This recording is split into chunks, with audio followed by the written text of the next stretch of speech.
Hi, welcome back to my channel. My name is Rachel. Today I'm going to be going through my September reads for the month. Mabel is next to me here on the floor and she's been licking herself like crazy. So if there's weird noises, that's probably what it is. I'm just sitting here drinking from my Hello Sweater Weather cup that my mom gave me. Because it's hard to resist when your grand dog is on things.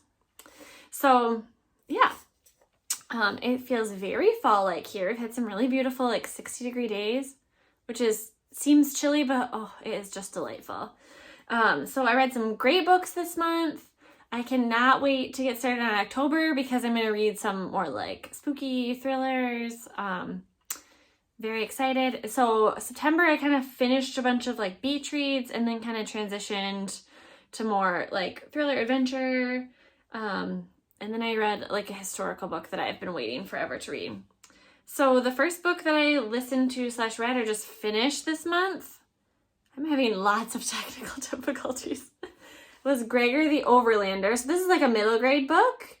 It was a quick little read. I gave it 3 stars. I mean, it got a little boring at times, but also I don't feel like I was the audience. But it was good. It was a story of a boy falling in a laundry chute and going to an underworld that his dad, who's been missing for 2 years, is also there. And so there's rats, huge cockroaches, bats, and then there's people that live in the underworld. The Underland. So it was a very fun little premise. Then I read Every Summer After by Carly Fortune. This was a 5 out of 5 stars. Page turner, loved the story, loved the romance. So our main character is Persephone. She goes by Percy, and she gets a phone call kind of out of the blue that somebody from the town that she had a summer home in growing up died. So she goes back for the funeral and there is reunited with the love of her life. And you slowly find out what happened to them. So it's there's current day and then it's summers, them meeting and subsequent summers, and you kind of piece it all together. It's so good. It's so nostalgic. It just makes me just feel like I need to go be on a lake somewhere. So such a good book. You could probably read it any time of year, but this would be an amazing beach read for next year. And then I read We'll Always Have Summer. This is the third of the, what are they called? The Summer I Turned Pretty. So Jenny Han, also the author of To All the Boys I Loved Before. So this is the third and last in the story of Isabel Conrad, who goes by Belly, and the two, what are their last names? I don't know, I can't think of. Anyway, the 2 boys. So they're brothers that she grew up going to a summer home, and she's dating one and he cheats on her, and so they decide we should get married because we love each other. So lots of drama. But it was a good one. It was a good conclusion to the series. I loved it. I gave it 5 stars. Loved it. Then I had Electric Idol. So like I said, burning through my beach reads right at the end here when it was still warm. So this is the second of the, Neon Gods was the first. It's a Greek retelling, very smutty. So this is Psyche and Eros. So I didn't love it as much as Neon Gods. I gave it 4 stars. I think I gave Neon Gods 5. I found this one just a little bit more predictable. I liked the love story just a little bit less, but it was still very good. Yeah. Love a good Greek retelling, and especially when it's set in modern day, and it was real smutty. So it was good. Then I listened to 6 Crimson Cranes, which is kind of it's a middle grade fantasy. So this girl finds out that her stepmom is a demon, and then her stepmom curses her brothers and makes them cranes and puts a bowl on her head so she can't speak to anyone. yeah, she can't say a single word or her brothers will die. And so as the story unfolds, there's like different magic. You kind of figure out why the stepmother did it and that she's not evil. Yeah, it was entertaining. It just got a little bit long. So I gave it 3 stars. Then I read The Final Gambit. This is the last in the Inheritance Game series. So there's the Inheritance Games, the Hawthorne Legacy, and the Final Gambit. I have given each of these 5 out of 5 stars. They are fast moving. Like the chapters are like 1 or 2 pages, so you just like fly through it. The clues are super fun. It's kind of like it's a little bit like Knives Out. Like if you love Knives Out, there's like all this intrigue and there's a little bit of romance and it's just so good. The whole series was great. I do feel like they left it open for like a spin-off or like more books, but like this part of the story at least was concluded and they did an amazing job. I don't know the last time I gave a series 5 stars the whole way through. So like this is maybe my number one, this series number 1 read for the year. It was so good. And I don't know if I talked about this. I mean, I have for sure talked about this series. So the main character's name is, I think it's Avery.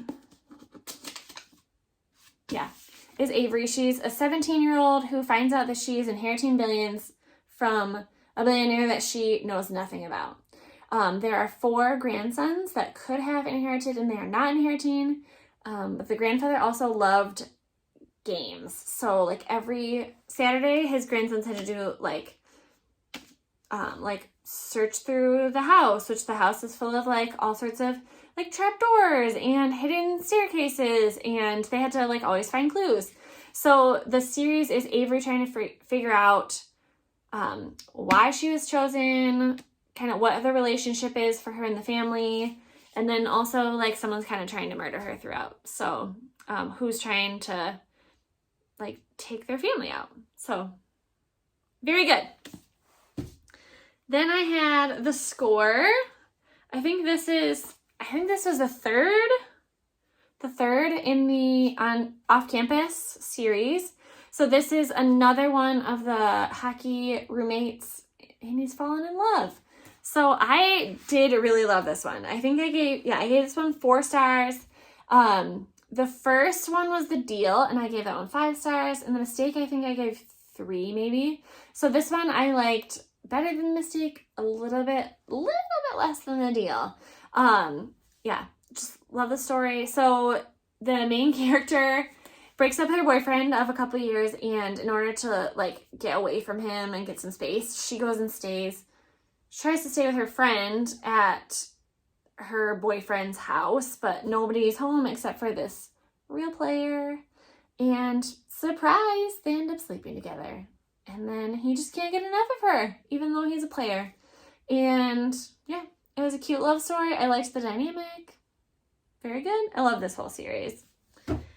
And then I listened to the Atlas 6, which I feel like I have had on hold for many months. This was like a self-published book originally, and now it's been published because like the internet went crazy for it.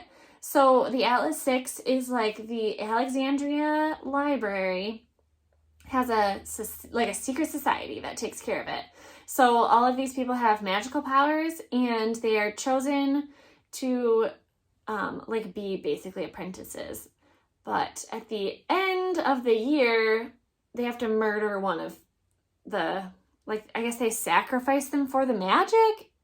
So, and at the end, you don't really know kind of what happens. It leaves it open for the second one, which I think was either just released or is coming out soon. So this was good. I think I gave it 4 stars. I felt like it was a little bit, there were parts where I wasn't super sure what was going on. I did like the characters and all of the interactions. And the audiobook, I think, was read by like a full cast too. So it was very good. And then I read, I want to say this is book 7 of the Keeper of the Lost Cities. So Sophie is an elf that was raised by humans that has secret powers, and there's these secret groups that are trying to use her. So this is the 7th in that book, and you get a couple more answers. I think there's 9, and I'm not sure if it's a continuing story or if I'm almost done. But yes, very cute. I feel like a little bit towards the end of a really long series, they kind of start the books and like recap things, and it's like, well, I don't really need a recap. So that bothers me a little bit. This one took a lot longer for there to be any action. So I gave this one 3 stars. Some of them I've given 5 or 4. But this one kind of felt like it's like leading up to things, but it had a lot of downtime. Then I read The River of Doubt. So this is Theodore Roosevelt. So he served 2 terms as president, and then he tried to run as an independent instead of as a Republican, and stole a bunch of votes. So the Democrats won, and then, so he did not win. And in response to that, in response to losing, he decides to go to the Amazon, where he does like a speaking tour, and then he decides to go down this river of doubt, which is like an uncharted river. There's lots of people that die. There's murders. He almost dies on the trip and ends up basically succumbing to the illness later, because he just never really gets over what happens to him. And yeah, I don't really love journey stories. This was very entertaining though. It just is a little dry after like reading all this romance. But I gave it 4 stars because it was a good story and it was written well. And I do feel a little bit bad for historical books, because you can't actually like make it more exciting or like add romance when there isn't romance. So it was very interesting. I don't actually know that much about Teddy Roosevelt, so it's a good one. And then I read The Maid by Anita Prose. This is what I read for my book club. I did love this one. I feel like the main character was just odd enough that it was super entertaining. So I gave this one 4 stars. So Molly is a maid in a very prestigious hotel, and she's very like black and white thinker.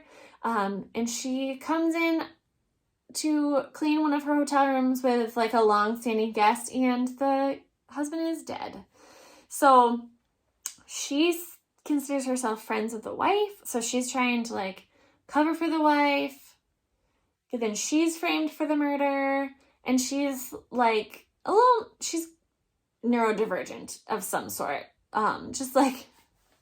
So it's just very entertaining. Like, I always love a main character that is either like on the autism scale or just sees the world a different way. Like, I think it's so interesting and fresh. And this, is it a thriller? I don't know. I guess it's a mystery. It's really not that thrilling. It's very entertaining, and I laughed a lot. So, The Maid, I would recommend. Then I listened to An Ember in the Ashes. So this is a fantasy series that I have had on my TBR for a while. So there are 2 main characters. One is Elias, who is like, he's a soldier who's like just getting out of training. His mom is very evil. She's like the commandant, and then his grandpa is super powerful as well. So he is about to run away and get away from this empire, and then he's told by one of the like oracles that if he stays, he will get power and can be free, and if he leaves, he will like die a miserable death. And then the other main character is, I think it's Laya. She's a slave and ends up crossing paths with Elias, and they fall in love. And so it's kind of about like very kind of similar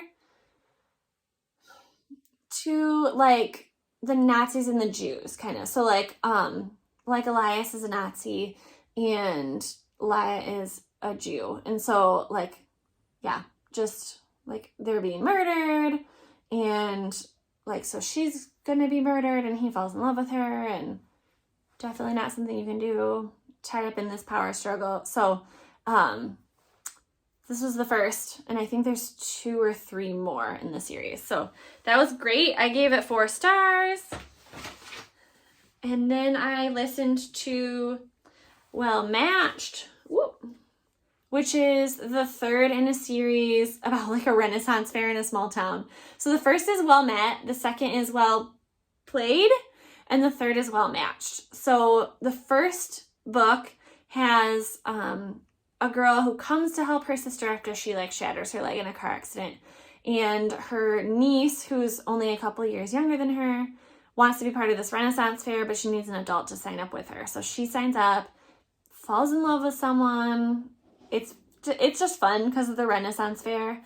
And then the second is a different character falling in love at the Renaissance fair. And this 3rd is the sister who shattered her leg. So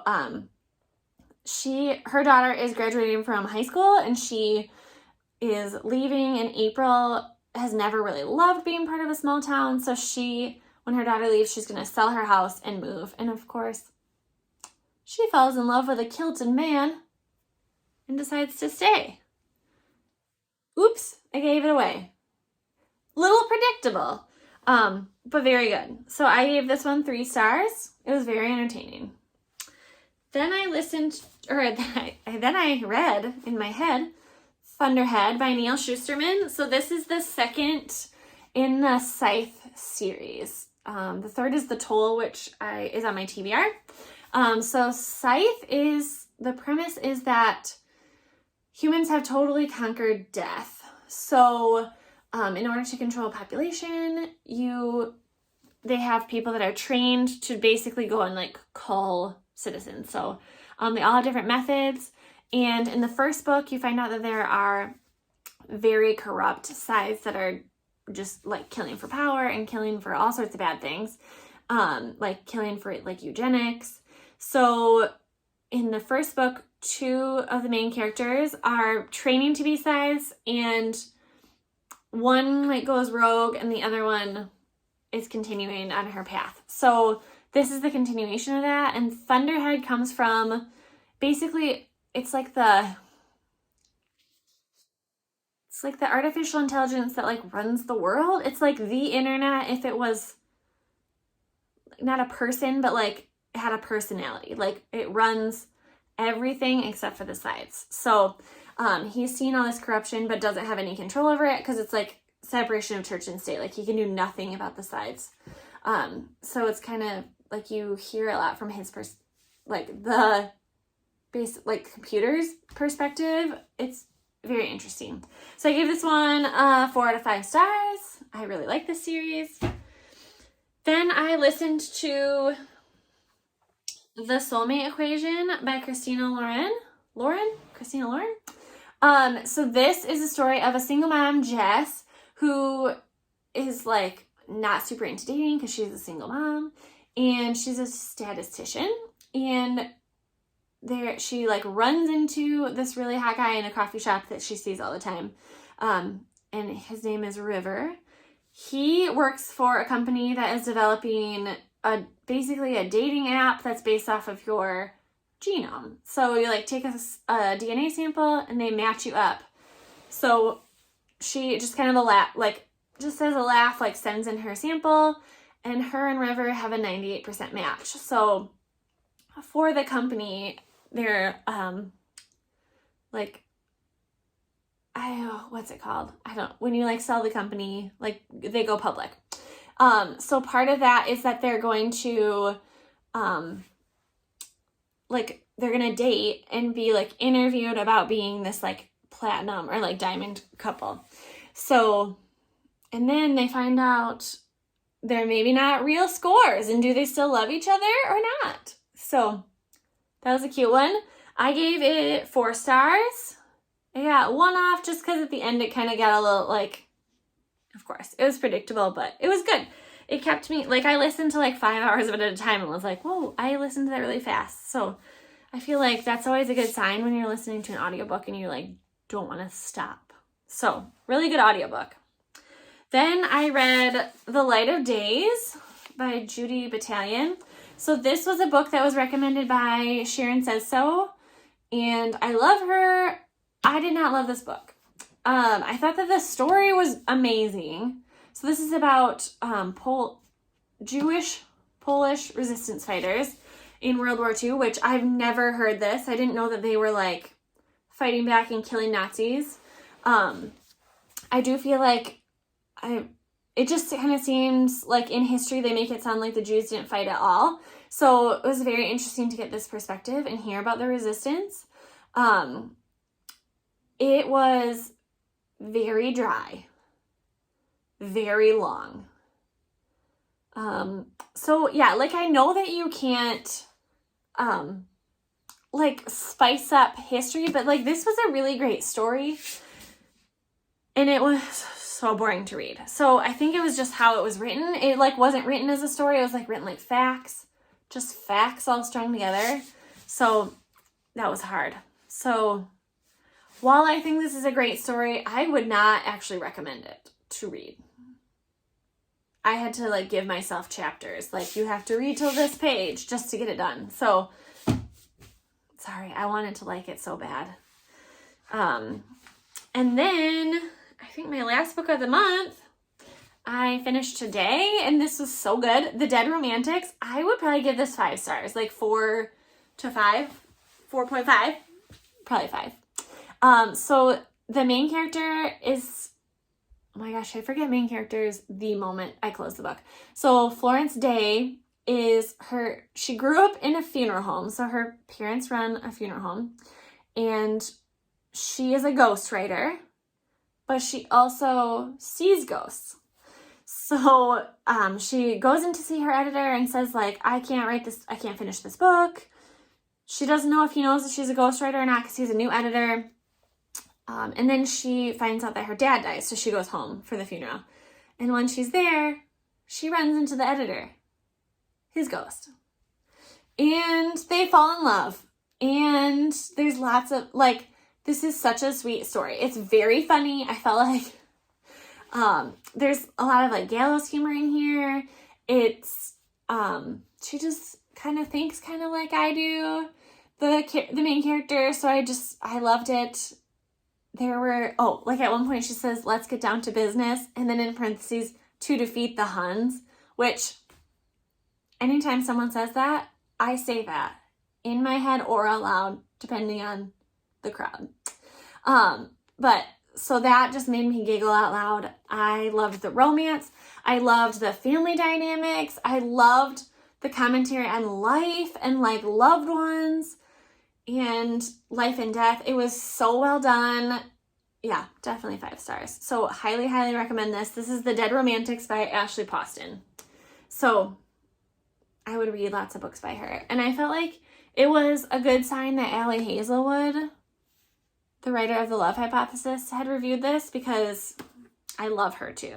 So, and Christina Lauren on the back, which is 2 people. So confusing.